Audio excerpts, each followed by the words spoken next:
Hello, good afternoon to all of you. How are you? Fine, very good.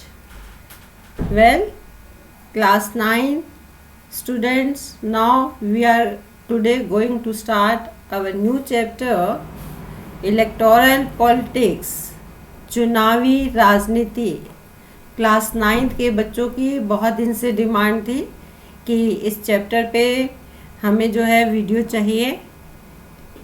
Chapter जो है बहुत interesting chapter है। जो पहले आप 2 चैप्टर्स पढ़ चुके हो, ये उसी को ही आगे बढ़ाया गया है, लेकिन थोड़ा सा इसमें हम जो है अब बात करेंगे चुनाव से जुड़ी हुई राजनीति, आप कह लीजिए प्रोसेस, चुनावी प्रक्रिया। आप में से बहुत सारे बच्चे ऐसे हो सकते हैं जिनको क्या है पॉलिटिक्स में बहुत ज़्यादा जो है इंटरेस्ट होगा। बहुत सारे बच्चों का जो आप क्या सोच सकते हैं कि ये सोच रहे हैं कि हम तो बड़े होकर जो है नेता बनेंगे। तो ये चैप्टर जो है उन बच्चों के लिए बहुत जो है ज़रूरी है। इसको अच्छे से आप समझिए ताकि आप एक अच्छे जो है राजनेता बन सके। ठीक है, समझ में आ रही है? तो चलिए चैप्टर को हम स्टार्ट करने से पहले एक जो है स्टोरी के द्वारा जो है इस चैप्टर को स्टार्ट करेंगे, ताकि आप जो है समझ पाओ कि इस चैप्टर में हम क्या क्या पढ़ने जो है जा रहे हैं। ठीक है, चलिए हेडिंग है आपका, आप अपनी बुक में भी देख सकते हैं, वाई इलेक्शन।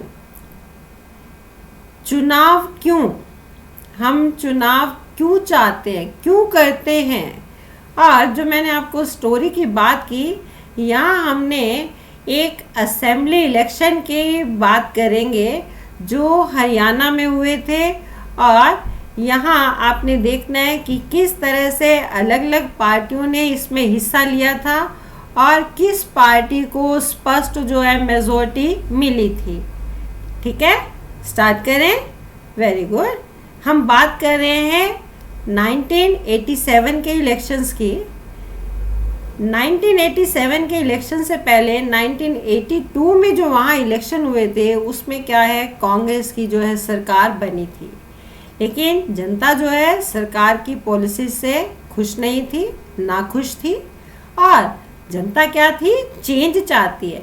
डेमोक्रेसी में देखिए हमें क्या है, वोट डालने का अधिकार है। अगर हम बात करें पिछले लेसन पे पहुंच जाएं कि व्हाट इज़ डेमोक्रेसी, तो डेमोक्रेसी की डेफिनेशन आपने वहाँ यही कही थी कि democracy is a form of government, एक ऐसी सरकार जो लोगों के द्वारा लोगों के लिए बनाई जाती है। सिंपल लैंग्वेज में लोगों के द्वारा लोगों के लिए, by the people and for the people.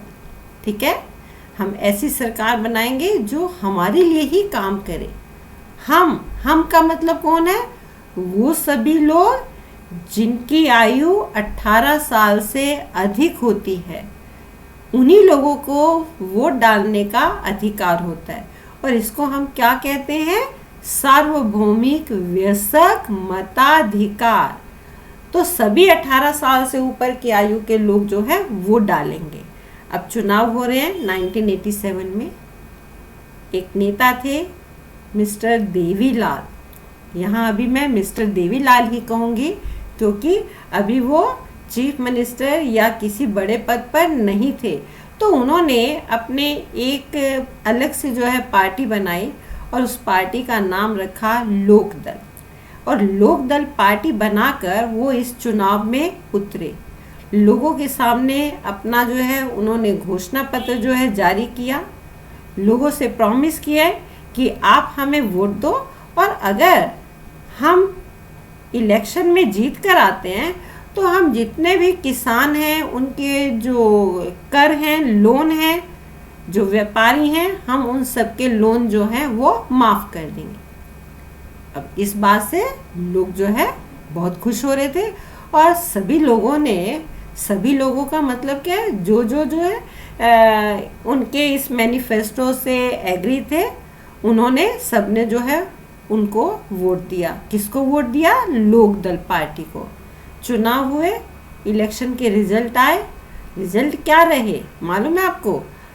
90 seats पर जो है चुनाव हो रहे थे और उसमें से 76 सीट्स पर लोकदल और उसकी जो पार्टनर्स पार्टीज थी उनको जो है विजय मिली। अब 90 टोटल थे, 76, ठीक है। और इसमें से आप सोच रहे होंगे कि लोकदल को कितनी सीट्स मिली, तो उनको क्या है 60 सीट्स मिली। 60 सीट्स मिलने का मतलब क्या था कि लोकदल जो है स्पष्ट बहुमत में मेजोरिटी में आ गई। क्योंकि आपको पता होना चाहिए इलेक्शन के बाद सरकार बनाने का दावा कौन पेश करता है? जो पार्टी मेजोरिटी में आती है। मेजोरिटी का मतलब जिसको आधे से ज़्यादा सीट्स मिलती है। यहाँ थोड़ा सा आपको मैं और बता दूं कि कई बार क्या होता है स्पष्ट बहुमत नहीं मिलता। आप सोच रहे होंगे स्टोरी में मैम ने बहुत सारी बातें बता दी, वो इसलिए ताकि आप आगे का जो पार्ट है हमारे चैप्टर का आप उसको आसानी से समझ सकें। अगर मैं आपको इतना ही कह दूं कि 60 सीट्स जो है उनको मिली और आपको ये नहीं पता कि मेजोरिटी कैसे जो है प्रूव होती है, तो उसका कोई फ़ायदा नहीं होगा, ठीक है ना। तो 60 सीट्स का मतलब मेजोरिटी में आना। तो अब क्या हुआ कि लोकदल सरकार मेजोरिटी में आई और उन्होंने सरकार बनाने का जो है दावा जो है वो पेश किया। ठीक उसी तरह से याद रखिए जैसे लोकसभा चुनाव होते हैं तो वहाँ पर प्रेसिडेंट के आगे जो है सरकार बनाने का दावा पेश किया जाता है, किसके द्वारा? जो पार्टी मेजोरिटी में आती है। तो इसी तरह से क्या है असेंबली इलेक्शन में, विधानसभा के चुनावों में गवर्नर जो है, गवर्नर के सामने जो है सरकार बनाने का दावा पेश किया जाता है। और आपने देखा भी होगा शपथ कौन दिलवाएगा यहाँ पर? मुख्यमंत्री को गवर्नर। केंद्र सरकार में लोकसभा के चुनावों में जो स्थिति, जो पोजीशन प्रधानमंत्री की होती है, तो यहाँ पर राज्य सरकारों में वही पोजीशन किसकी होती है? चीफ मिनिस्टर की। तो यहाँ पर देवीलाल जी ने अब मुख्यमंत्री पद की शपथ ली। अब आप कह सकते हो मुख्यमंत्री, क्यों? क्योंकि वो मेजोरिटी में आए और उनकी पार्टी के लोगों ने उनको अपना मुखिया चुना।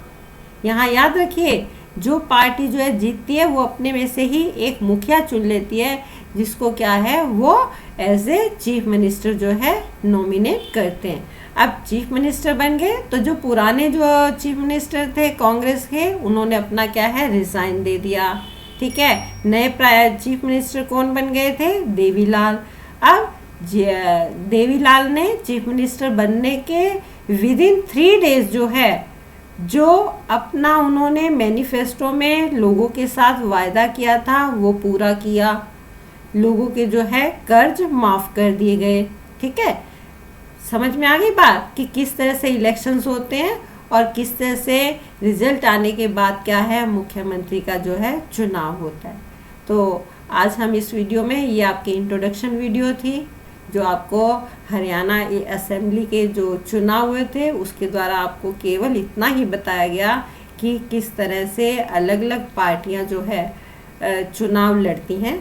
अब अगले उसमें हम आपको एक बताएंगे कि किस तरह से चुनाव जब होते हैं तो पूरे स्टेट को जो है अलग अलग निर्वाचन क्षेत्रों में अलग अलग कॉन्स्टिट्यूंसी में बांटा जाता है। क्योंकि अभी आपको जो मैंने ये बताया 60 सीट्स पर विजय। अब आप सीट का मतलब ये बैठने वाली सीट नहीं है, ठीक है।